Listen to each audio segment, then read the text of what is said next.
喺今集開始之前，希望各位觀看呢條片嘅朋友或者網友，你哋可以用1至2秒嘅時間嚟到訂閱我哋嘅頻道，作為對我哋嘅支持，等我哋做得更加好。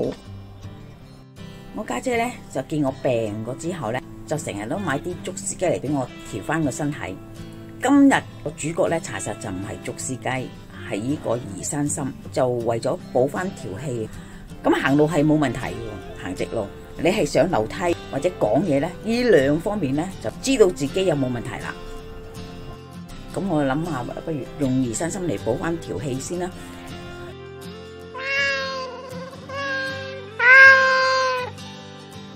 阿媽廚房，我今次個配搭呢，就乾到攞頭吊味嘅啫。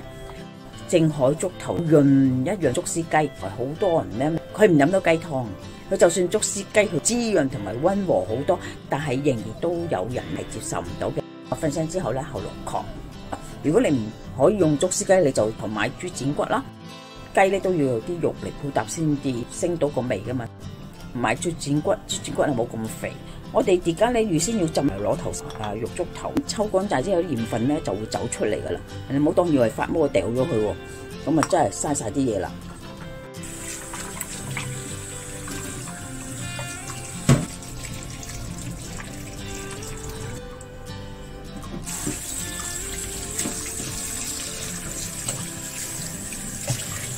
個疫情之後，我家姐咧買3隻竹絲雞俾我，可能個人虛弱咗啊，咁我煲咗3次，飲咗之後咧 OK 啊，就到雞湯。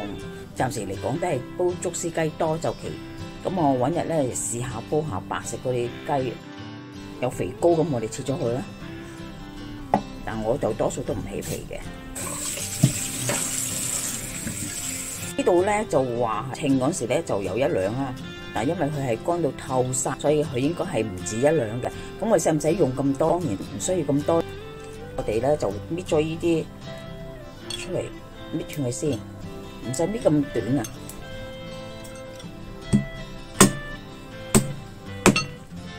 叫咧我唔斬啦，成條桶煲咗就發到點樣情況先。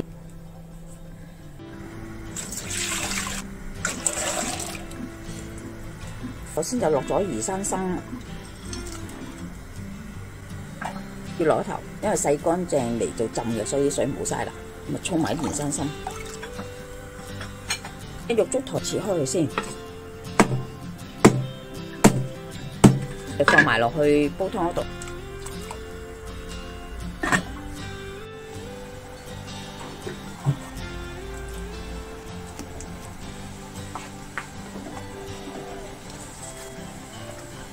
隻雞咧，我係拖拖嘅啫，唔好烚咁耐啊，咪乜嘢都冇。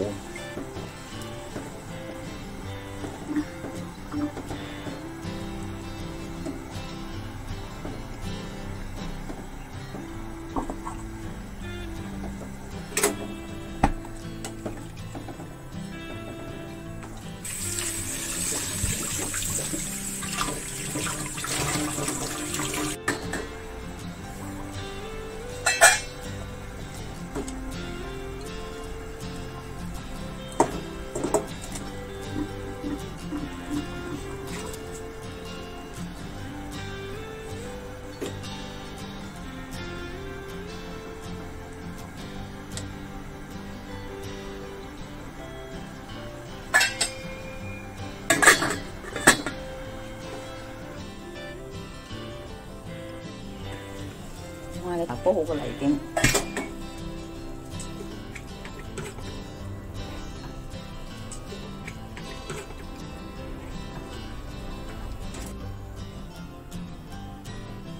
油又唔係好多，中間咧撇一撇佢就得噶啦。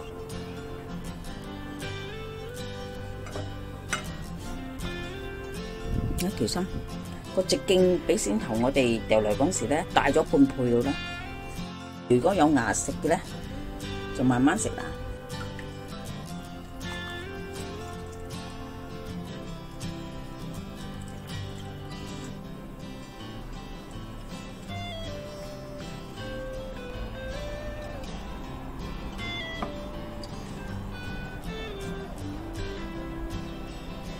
今集已經差唔多啦，多謝各位嘅收睇。